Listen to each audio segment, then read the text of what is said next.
Cagayan de Oro, now site Maternity and Children's Hospital and Floricultural Center.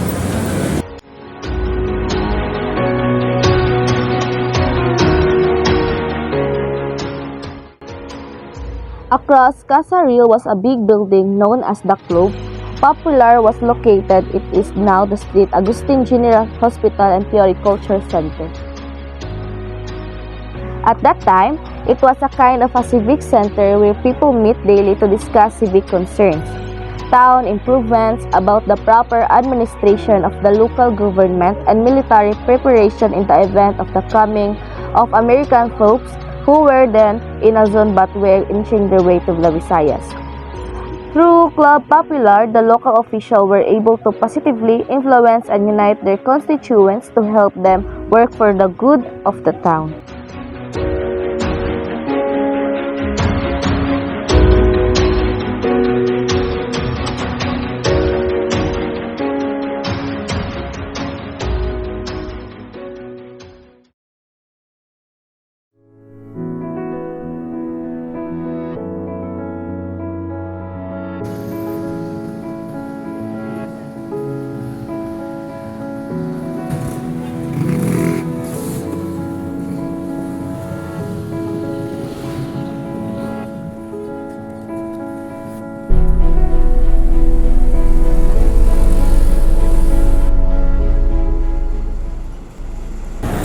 The Yasalina Bridge, or commonly called as Carmen Bridge, is the first bridge in Cagayan de Oro, built on 1888 to 1890. The bridge builder of Yasalina Bridge is Mayor Juan Zanon, a military governor of Misamis Oriental. The bridge at that time was a bit unstable and made of bamboo. It was later reconstructed to a hanging bridge and named Puente del General Blanco, after incumbent General Ramon Blanco y Arenas.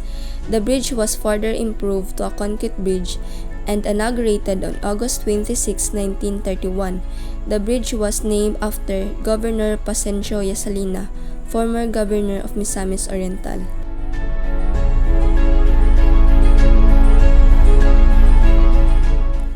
Here's an old photo of the steel bridge now called Yasalina Bridge in Cagayan de Oro, courtesy of the National Archives catalog, which could have been taken sometime between the late 1940s to the early 1950s after its reconstruction. The said bridge was destroyed in 1942 by retreating United States Army forces in the Far East to delay the advance of the Japanese. On May 1, 1942, the Japanese Kawamura detachment sailed from Iloilo to Cagayan de Misamis and implemented the scorched earth policy. They burned most of the town but used the major buildings as headquarters. Guerrillas fought back but failed to cause major damage. On October 10, 1944, American planes bombarded Cagayan de Misamis to drive out the Japanese, eventually liberating the place on May 10, 1945.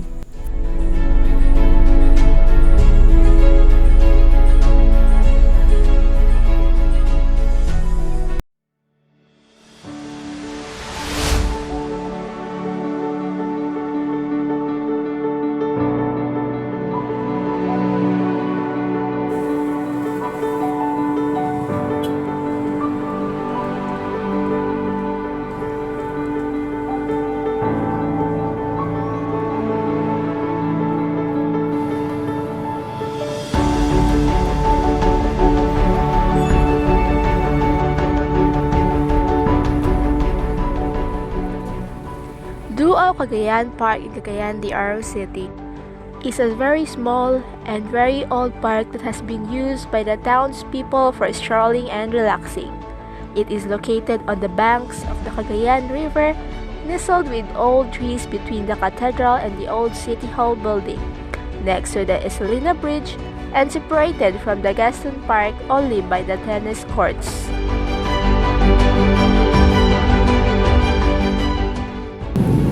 Decades ago, where this Madonna statue stands right now, there were enclosures with monkeys for the amusement of the townsfolk. They built the flood protection wall under the Yasalina Bridge, and on the top of this wall, there is a possibility to walk from Duao Cagayan Park along the river to the city administration. Before the flood wall was built, Some families of non-settled inhabitants live here under the bridge. These have been evicted and were really not pretty sight.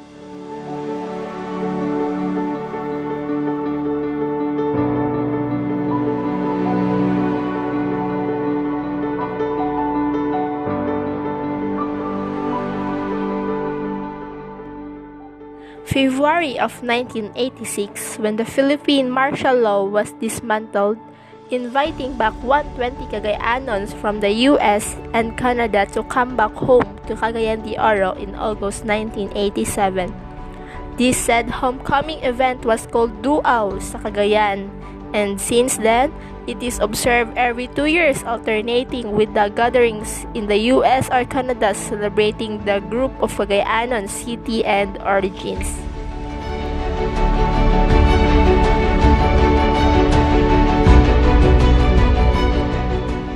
The park also features a replica of the Birhen Sakota sa Cagayan de Oro that was placed approximately the same at where an apparition of the Virgin of the Holy Rosary originally appeared, saving the early settlement from the attacking forces of slave riders.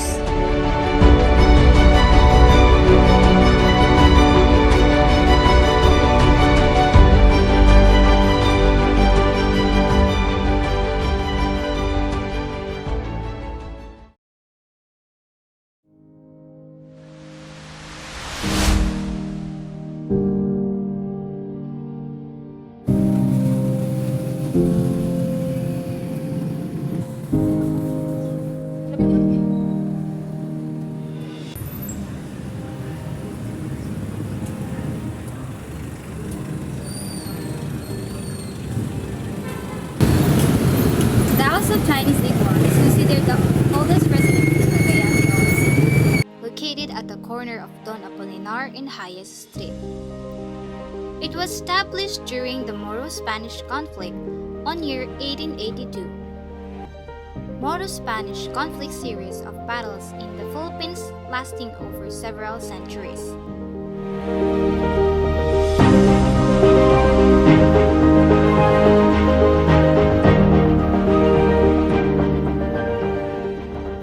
On January 10, 1899, the house became a gathering place for the Cagayanons' independence from the Spanish.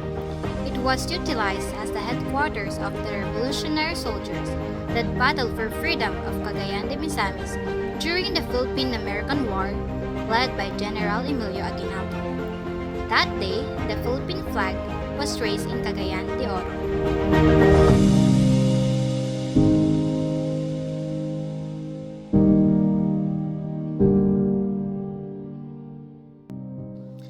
7th April 1900s, the house witnessed the attack of revolutionaries near Gaston Park led by General Nicolas Capistrano against the 40th Infantry Regiment of the United States.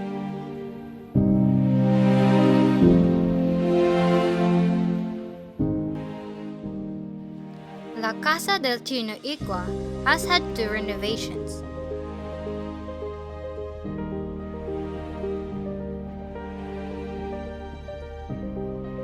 The first renovation occurred in 1948 when the bricks were replaced with cement, and the second renovation was in 1993 by Dr. Sia to how it looks today.